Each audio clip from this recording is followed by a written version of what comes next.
Hey friends, today we're going to talk all about freezer meal cooking.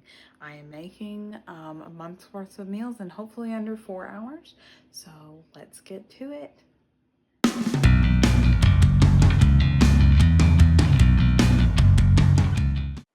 Alrighty, you can see right here I'm going through all of my recipes and I'm compiling every single ingredient I need for them. I'm going to combine them all into one big grocery list so I can go to the grocery, grab it. So how I pick these recipes, you can go 3 different ways with recipes for freezer meals. You can go uber complicated with a lot of cooking involved. You can go the middle way where there's not a ton of cooking involved, but there's maybe one or two things. Or you can literally do freezer meals that are just dump it into the bag and go. I tend to fall more towards the middle because I find that the meals that are dump it into the bag and go aren't as good, whereas the ones on the far end spectrum are just too time consuming to make and would be better off doing a batch cooking strategy instead. Batch cooking is when you make one meal but double it and then freeze half of it for later. All right, guys, got my list. We are on our way to Aldi. It's my favorite place to buy food because it's cheap. And we may have to go to Kroger. I'm not 100% sure, so we'll see. So say hi, Abby. Alrighty, so once we got to the store, we literally pile up everything in the cart and go. Tips for getting food a little bit cheaper: find a cheap place in your area, obviously. Make sure you're checking per ounce or per unit how much things are. Just because something is in a bigger package does not mean it's cheaper per ounce than the smaller package. Stores are getting tricky, y'all. All right, so first things first, you have to have your kitchen ready to do this, and you have to be ready to do this. You want like minimal dishes in the sink. You want a mat on the floor. I'm gonna move mine over there once I start cutting and cooking and everything. You want tennis shoes on because this is exhausting, but it is 100% worth it in the end.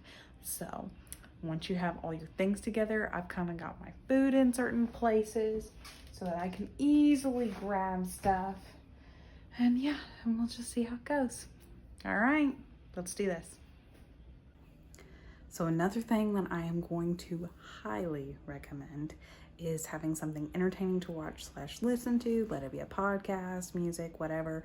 I'm going to be listening to podcasts, probably listening to music and watching the new Taylor Swift documentary. So let's go for it.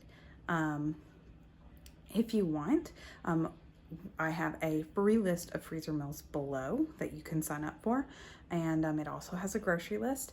I'll be talking a little bit while I'm doing all this about what makes a good freezer meal, some general tips and stuff like that. So let's go. Alrighty, so as I start, the first thing I'm going to pull out is making sure I have my recipes printed. I cannot tell you how much it will help to actually have these printed out so you can be looking at several at one time and not switching between tabs on a computer screen. I mean, it's a massive difference in my opinion. Um, Obviously, we kind of talked about this before, but making sure you have all the stuff clean that you need is going to make like a major difference in your time too. You can see these super fancy green things that are in the background here. You kind of can't see it for my hands right now, but you'll see I'll pull bags out in a minute. These, I'm like, honestly, prepping this many meals at one time, it wouldn't be possible without these fun green things. They hold the bags. They actually collapse down for storage, which is nice, but they hold the bag so I can put everything in it without like messing it up and spilling everything. And then I just pop them off, seal them up, and put them in the fridge so they can cool down. It's awesome. Um, so usually my process is going to be I'm going to try to cut up all of the vegetables at one time. I also try to cook meat or anything that needs to cook in general, do that first. Um, that way the hardest part is done.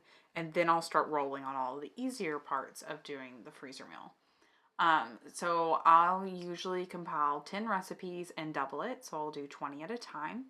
And as I'm going through, I'm looking at, am I making sure I'm using some similar ingredients so I'm not buying a ton of different things and having a bunch of leftovers. Um, and then from there too, you want to make sure that you aren't like picking super expensive recipes and then making your month very expensive. So, I usually pick a lot of chicken-based recipes and a lot of veggie-based recipes just because the cost on them is cheaper. This time around, I did some pork chops and some chicken thighs, and they weren't too terrible, but I don't know that I'll do the chicken thighs again because my family didn't really enjoy them that much. Other things that you can store freezer meals in is these fun tin things for casseroles. I really like these because you just pop them in the oven. You're done. There's no dishes afterwards. It's lovely. You can see me using the green things now. They're excellent. I write on each of the freezer bags what is in there, if I need to add anything. Usually things that I'm going to add is going to be like the liquids. I'm not going to put the liquids into the freezer bags simply because they expand a lot and I don't want to have to worry about it exploding in my freezer. You have to think about that. It's important. In that same vein, we can talk about a little bit about food handling and safety tips. So when you're freezing and reheating meals and a bunch of stuff, you need to be careful about what temperature your foods are sitting at so that they don't grow bacteria, because nobody likes to eat any of that nonsense. So before you freeze the foods, you want to make sure they're down to around 40 degrees before you actually put them in the freezer. That's mostly because you don't want your freezer to get down to a certain degree and then all the foods like start to thaw and bad things happen. Because your freezer can't like handle throwing in a bunch of bags at one time and freezing them all at one time. Bad things happen that way. When you thaw your foods, you can throw it in the fridge for about 24 hours is usually what it will take, depending on how thick like the packaging that you have it in is.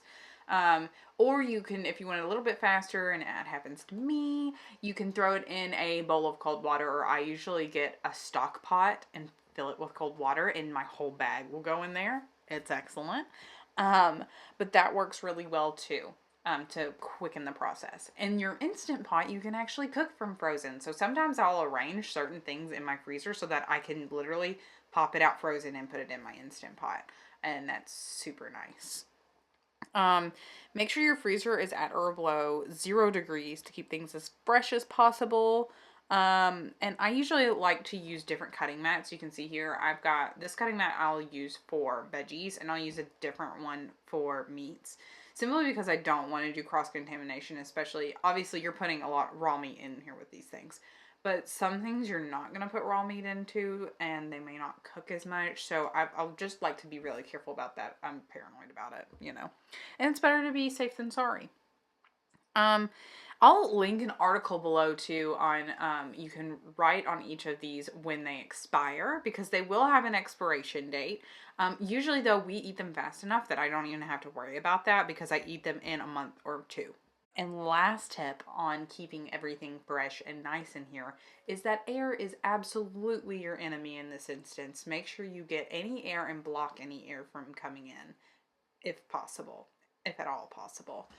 So usually you can even take a straw and like suck a little bit of the air out, or, push it out, close it as much as possible, push out as much air as possible, and close it so it gets a really good seal on there. If you're freezing individual things, you could always look into like food sealers if you're interested in that. That's just not been something I've needed so far.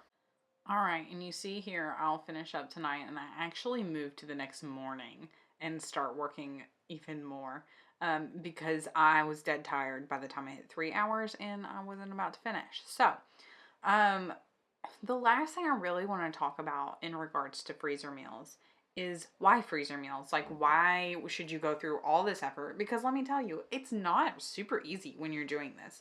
It is exhausting, yes, but I promise it's so worth it. I have found that I stress way less throughout the entire month of food that I have. My family eats out incredibly less because we have food at home and it's good food that they like. And I find that I just have more time to spend with my family, and it's awesome. I also have less dishes, which makes my life so much easier. I hate dishes with a passion.